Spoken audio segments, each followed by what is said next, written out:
Hello and welcome to another episode of Agency Leadership Live. It's Friday, so that means we're almost to the weekend, but before we get to the weekend, we have an episode of live Q&A. So let's go ahead and get into the show.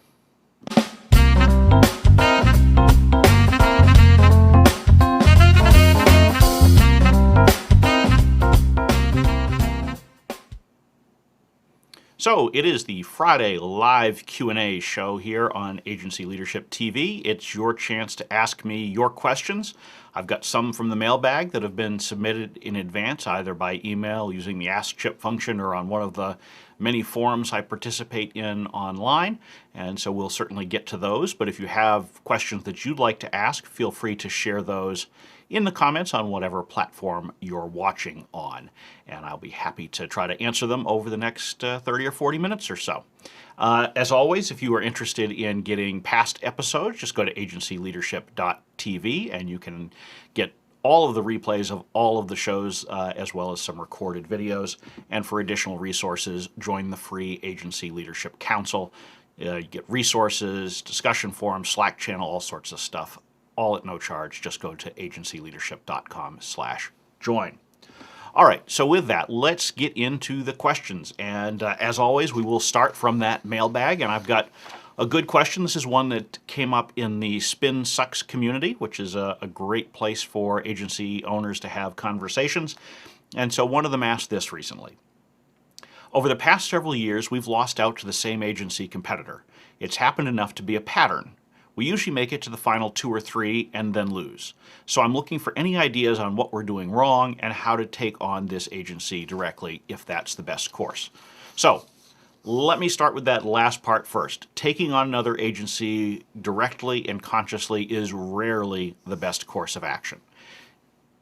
It tends to consume a lot of time, a lot of energy, and a lot of frustration, and yet doesn't produce a lot of results.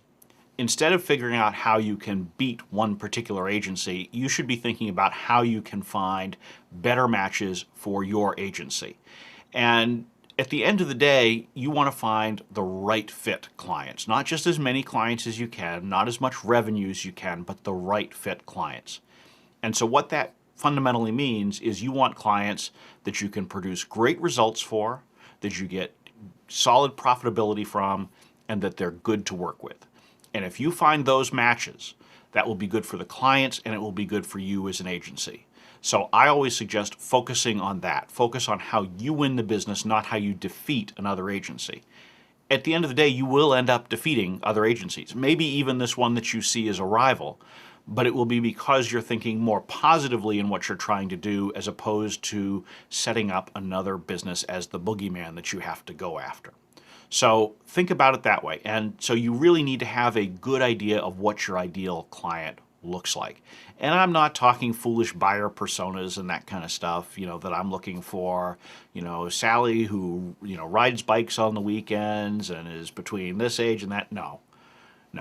Ideal clients are about understanding what are the types of businesses that you're going after. It might be geographic, it might be an industry vertical, it might be the specific challenge that they're having, it might be where they are in their life cycle.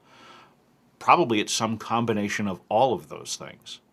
And if you can define your ideal client in those terms, then you know who your best fit is. And if you have no idea who your ideal client is, the best place to start is by looking at your existing client base. Look at who you've worked for over the last couple of years. Who have you absolutely knocked it out of the park for? Just produced phenomenal results that they've been really pleased with, that you've been really pleased with what you've been able to do. Which projects have you worked on that have generated good profitability? So sometimes the accounts that you develop great results for are not the ones where you have the best profitability. Sometimes it may be that you generated those results because you cut into your profit margin and went above and beyond. So ideally you want to have both of those. And then finally look at that list and say, okay, which of these were easy to work with? Which of these did you and your team enjoy working with? Which ones were more difficult? And if you start looking at some of those, you'll start to identify the characteristics of the businesses that you want to go after as an agency. And you really want to refine that. And because it's not just, we think about specialization in terms of, I work for the travel industry or restaurants or SaaS companies or, there's any number of things like that. But it's really typically more specific than that. And the more specific that you can be about who you serve, the more you can find those right fit clients. At the same time, when you're thinking about those losses that you have, you should be trying to figure out why you're losing head to head. If you know your ideal client, and if these are businesses that are falling within your ideal client definition, why aren't you winning the business? A great tactic that was suggested by Christopher Penn, who was in the same discussion, he suggested asking the prospect very directly, about 30 days after the decision was made, why they made that decision. And I love that idea. Oftentimes, you can get really good feedback simply by asking the question, why did you choose agency A over us? What was it about? What could we have done better? Right? And so if you focus on that and if you listen, you'll often learn things. And that gap that Chris suggests is really valuable because it gives everybody a chance to back away from the emotions of the decision. Because there are emotions on both sides when a client chooses an agency. And you want to make sure that you're in the right mindset to be having that conversation too. If you have it too soon, you'll be defensive. Too long after the fact, and you may not get a good, fresh recollection from your prospect as to why it is that, what it is that you could have done better. And I really do like framing it as what could you have done better? Not necessarily why did you pick someone else, but what could you have done better? Oftentimes they'll tell you there was nothing you could do better, but it was because agency A knows my boss, or agency A is located closer, or agency A had this particular past experience. So they may still volunteer something about that other agency, but if you frame it in terms of what you could do better, that tends to put them more at ease. It's less of a defensive type question and more of a, I'm looking to learn. And so if you can get that kind of information, that's helpful too. Now, I've talked about an ideal client list and how you come up with those ideal client characteristics, but you also need to have a red flags list. What are those things that when you're dealing with a prospect tell you that they're not likely to be a good fit? And it can be all sorts of different things. It can be their budget. It can be the way that they approach you. It could be that they used an RFP to do the search. It could be, whether they've got a CMO or not. It could be whether that CMO is new or not. There are all sorts of those kinds of things that you may figure out. You're less likely to win that business. It's less likely to be a good engagement, whatever. Because ultimately, when it comes to business development in the agency world, we want to make sure we're using our time most effectively. We don't have a ton of it. Most of us are struggling to find the time that we really know we need to be spending on business development. So spend the time on the higher probability successes.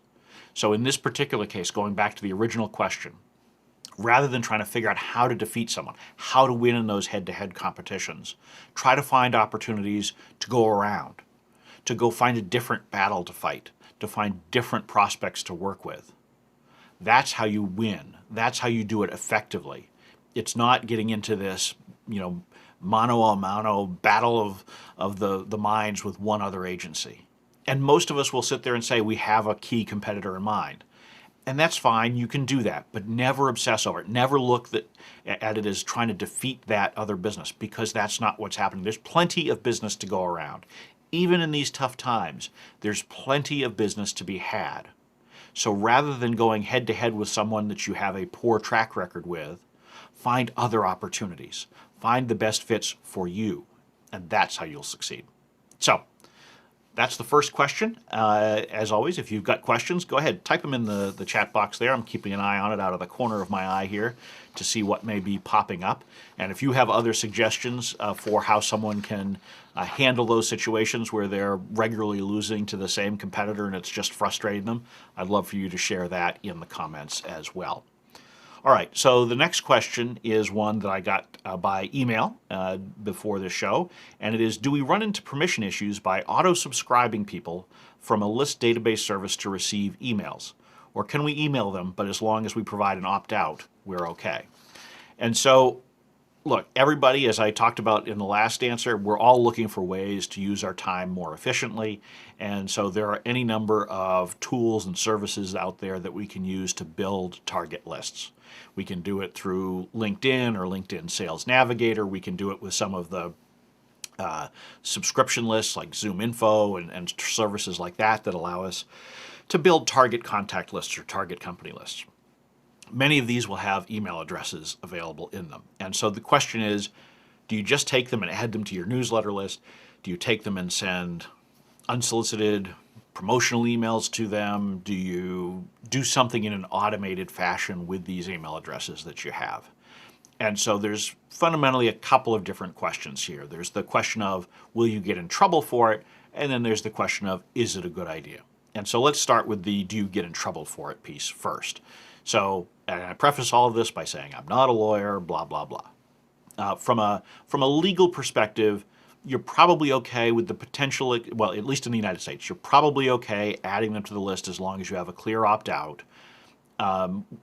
California has some rules that would tend to argue against this, but my understanding is they've been challenged in court and haven't really held up yet. So legally, you're probably okay as long as you have that explicit opt-out, as long as you're not being deceptive, particularly in the subject line. And so, you could probably say, okay, I'm not going to get into legal trouble. You may get into trouble, though, by getting your emails marked as spam repeatedly by recipients. And so a lot of times if you're getting marked as spam for, say, by Gmail users, which is how a lot of people receive their email, even their business email. And so if they're marking it as spam, that may make it harder for you to have deliverability for your whole list, including people who have perhaps double opted in and really said, absolutely, I want your information. So you're putting the rest of your email at risk. You may even be putting some of your personalized one-on-one emails, even with clients, at risk. I have some folks who email me personally, and they still have problems in part because perhaps in the past they may have been doing bulk unsolicited email that's been marked as spam, and so it can cause deliverability issues even for those one-on-one emails. The other issue that you can have, of course, is if you're doing this kind of email, particularly at volume, you may get marked on various other blacklists and spam lists out there, even beyond individual ISPs, and that can be problematic. So, is it illegal? Probably not. Is it a bad idea? It's certainly borderline, and it may veer into that territory. From a business standpoint, is it a good idea? And this is where I would say, generally speaking, I don't think it's a great idea to be just blasting out emails to people who happen to meet some criteria that you've set for your ideal client or your ideal prospect. I'm a much bigger believer if you want to do outreach like that, you should be doing it one-on-one. Is that as scalable? No, absolutely not. Is it likely to be more effective, though? I believe it is. And so you have to say, if you're going to be doing this kind of outreach, it's often better to be reaching out to someone and trying to build a real relationship. So not just blasting out to 1,000 people and saying, hey, do you want to have a conversation? Or even, hey, here's a resource. But instead reach out and individually say, I saw that you had posted this. I thought this might be interesting to you. Or perhaps you've talked about how you need some help with this. Maybe we can help, right? So those more personalized messages certainly require a lot more effort, but they're more likely to be successful. So I would rather see you go in that direction. And of course, you have to think about, how are you setting up your business development program anyway? There's a presumption from a lot of folks that you have to be doing a lot of cold outreach in order to be effective. But the reality is that for most agencies, particularly agencies that are not doing high volume work, if you're not an agency where you're trying to sell 10 or 15 or 20 projects a month, and instead you're building longer term relationships with clients, which I suspect is most of you who are listening, in those cases you probably don't need to do a tremendous amount of cold outreach to be effective, and instead you can do a combination of warm outreach along with some efforts to grow your inbound potential, whether that's content marketing or producing podcasts or books or referral programs or those kinds of things. So there's a lot of different tactics that you can take. Cold outreach is certainly one that you should consider, but you also need to think about if it really works within the context of your business. And then if you're doing cold outreach and you want to do unsolicited email, just think carefully about it and make sure that you're doing it in a thoughtful way. I would suggest if you're going to be adding names to a list in this fashion, as the question originally asks, do it on a gradual basis. Test small pockets, see what the quality list is, see what the reaction is. Are people opening? Are they reacting positively? If they are, fine. That may be something that you want to pursue. If you're getting a lot of unsubscribes or opt-outs immediately off the bat when you do it, then that tells you perhaps you don't want to scale that kind of program out. So hopefully that gives you some insight if that's something that you've thought about for your own agency. All right, so I don't see a new question here in the comments, so we'll go to the next one from the mailbag. And this one is, how do we get project-based clients to sign a retainer? Very common question. This is something that comes up quite a bit. I think I may have even talked about it a little bit on a previous Q&A episode. It's, again, one that came to me via the Ask Chip function before this show. And it's very common to be doing project work these days, even more so than it was pre-pandemic, and of course even more so than it was 5 or 10 years ago, where for many of you the norm may have been retainer relationships. So the question is, how do you take project work and convert it into retainer work? The first thing I would say to you is you have to think very carefully about whether that's what you really want to do. There are pros and cons to both project and retainer work. Projects obviously don't have the same level of predictability as retainers as far as monthly revenue. At the same time, I think a lot of you have seen in recent months that retainers are no guarantee of steady revenue. Even if you have an annual contract or something like that, plenty of you have seen clients walk away because of the circumstances. The economic downturn has caused a lot of hurt for a lot of businesses, and many of them have said to their agencies, we can't pay you anymore. We can't continue to do this. And at the end of the day, you don't really have a lot of recourse, even if you have a contract in hand. So yes, retainers on paper seem like they're more predictable, but they may not always be. So if you're in that position, you want to think about the pros and cons of project and retainer work for you in your business.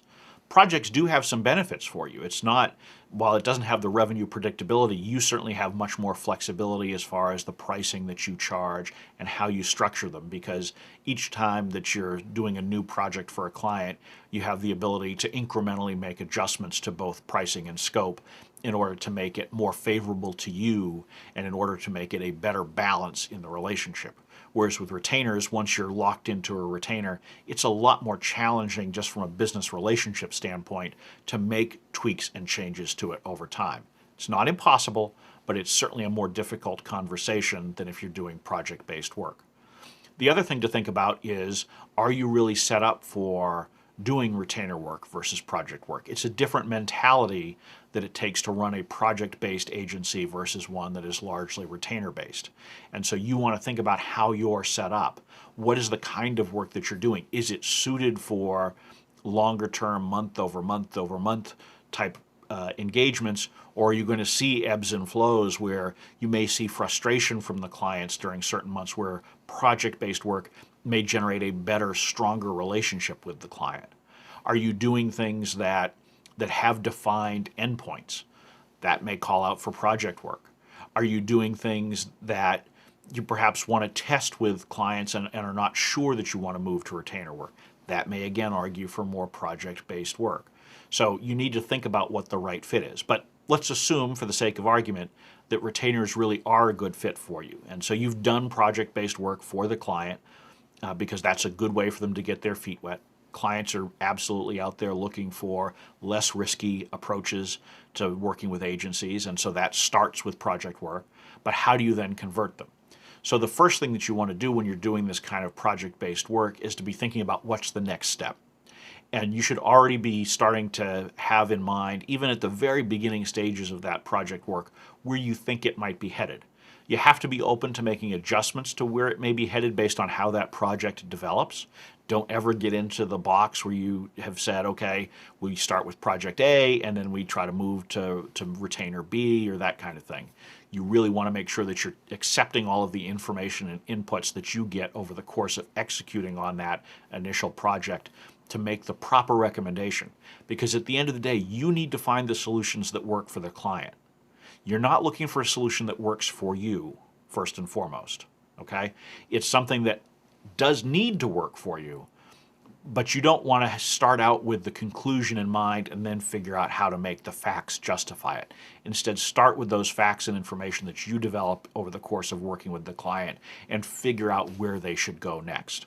But by having in mind where you think they should be headed, it allows you to do things within the project, both in terms of your communication and how you set the project up, that sets you up for that potential future success. It's also very helpful if you can anchor the client in thinking about future points in time that go beyond the end of the project. So if this is something where you're building a website, for example, and you're building it right now, anchor them in thinking about the things that they may want to be doing in Q1 of next year.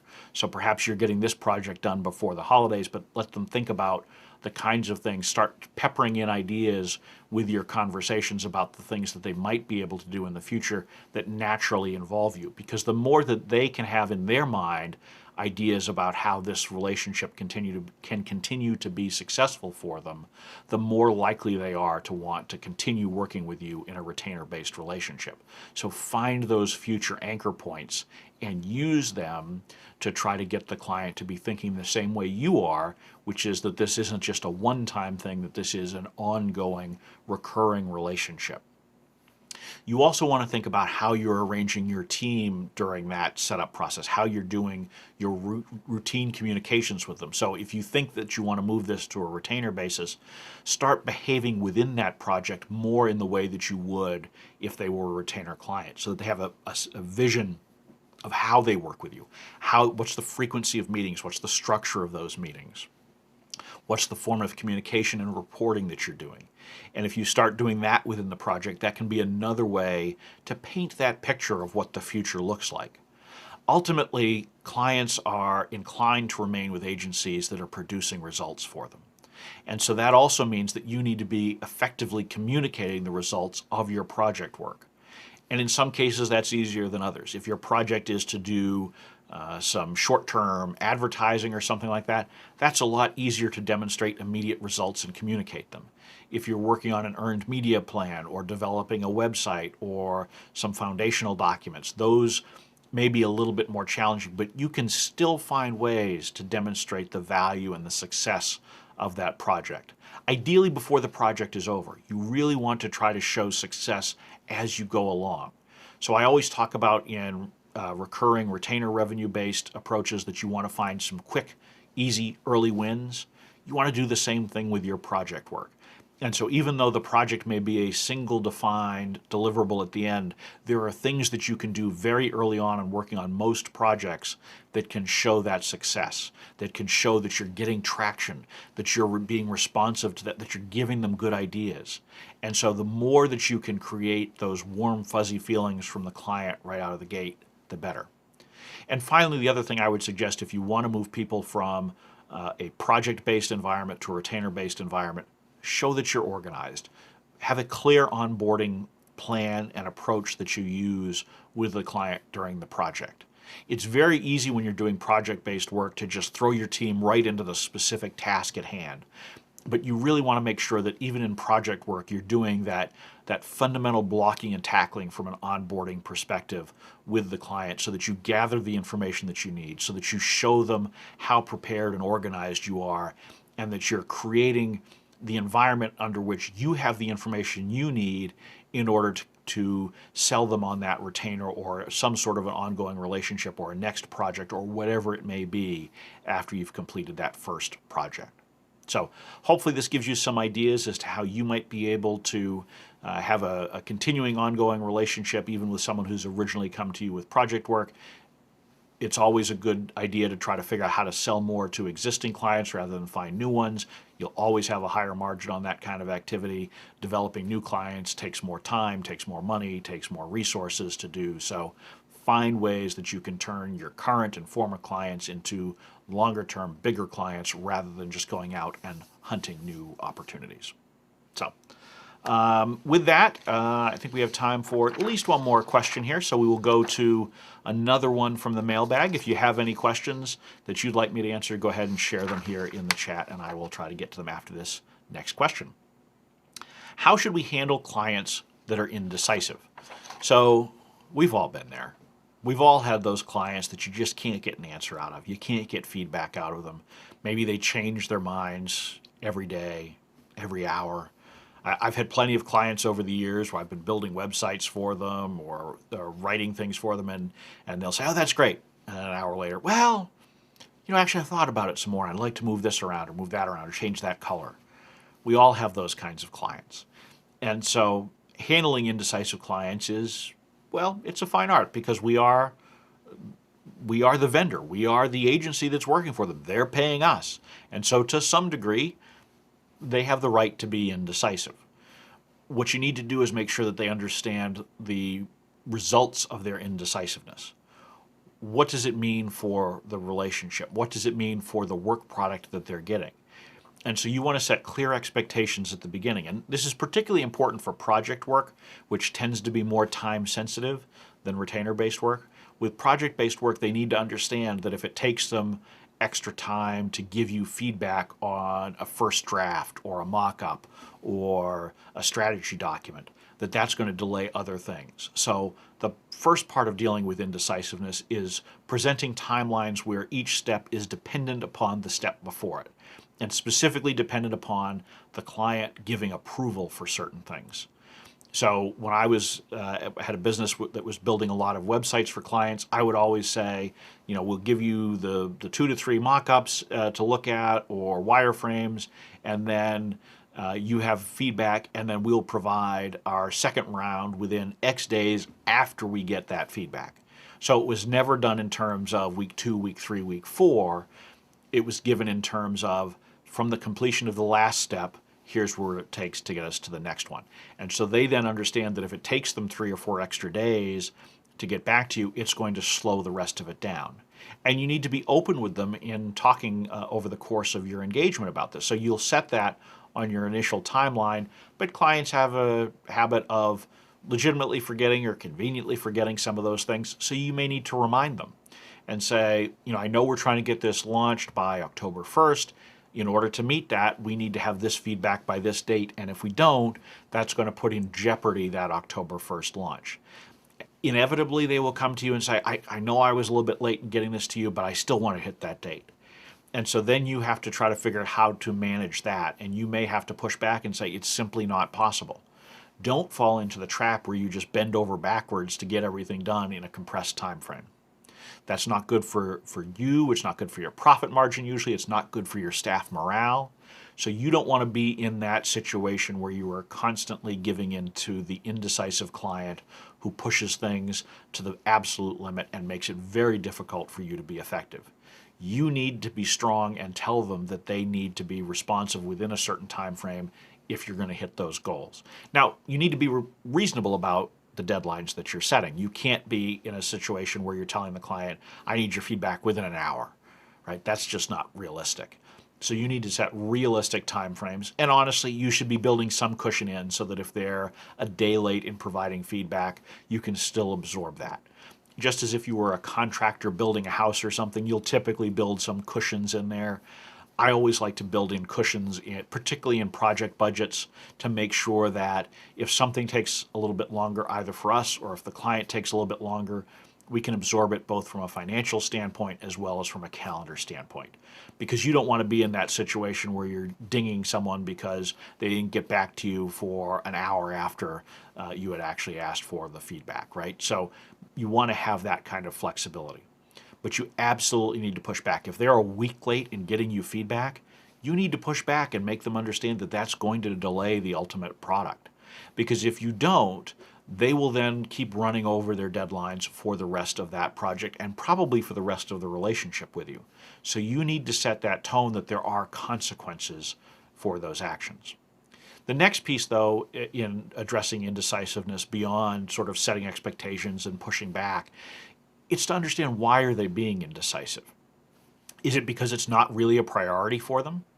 Is it because they don't really understand what they're being given, and so maybe they need, instead of just emailing them a link to a preview site or emailing them a draft document, perhaps you need to do it where you're presenting it to them as part of a conversation or a Zoom or something like that, where you're saying, this is what we're doing, this is why we're doing it, and it gives you an opportunity to get some interactive feedback for what you're working on. So that may be one approach that you want to look at, but it all comes down to understanding, why are they being indecisive? And if you can figure out the why of anything, it's always going to make you a better agency. It's going to make you more successful both individually and as a business. It goes back to the very first question we had on today's show about competing one-on-one with other agencies. The more you ask why, the more you can understand the root causes of things, the more likely you are to shift things and get them going in the direction that you want. Now, other things when it comes to indecisiveness of clients, it can be that you're making the feedback process too complicated. It could be, if you're asking for approval for a whole new project, it may be that you have too much paperwork for them to go through. It's one of the reasons why I like doing a master service agreement and statement of work approach for clients, because you get that master service agreement, it's a 10-page document, it gets fully vetted, but then every time I want to do a new project or a change order, I can do that on 1 page, maybe 2 pages. So if it's something like that, then it's your process that can be improved. If it's providing you feedback on mock-ups, wireframes, draft documents, it's making sure that they have an easy way to communicate their feedback to you. And that may be using some tools where they can just click on things and say, I don't like this or I don't like that. Or it may be just saying, hey, send me back a draft with track changes on in Word. Those are all different ways that you can make the process easier for the individual, so that you're taking the burden off of the client in making decisions and providing feedback. So find out what the real reason is that someone's being indecisive. Make sure that they understand the consequences. Make sure that it's as easy as possible for them to give you that feedback that you need to get to the next step. And those are all things that will help accelerate both your business development efforts as well as your client service efforts as an agency. So with that, that brings to a close the mailbag questions that I had this week. I don't see any further questions in the comments right now, so I guess that will bring to a close this episode of Friday Q&A. Again, go to agencyleadership.tv for the full archive of videos. If you go to agencyleadership.com/join, you can join the Agency Leadership Council and get access to all sorts of additional resources. If you'd like to ask some questions for next week's show, just go ahead and use the Ask Chip functionality on the agencyleadership.com website, or send me an email, chip@agencyleadership.com. Also, I always welcome your feedback. If you want to be notified of all of our live shows, if you're on YouTube, just click the subscribe button and then the notification bell. Hit like on whatever platform that you're on. I'd really appreciate that. That helps more people see this content. And we'll go live again on Monday. Again, we're always here live Monday, Wednesday, and Friday, noon Eastern Time. And I look forward to seeing you all next week. Have a great weekend.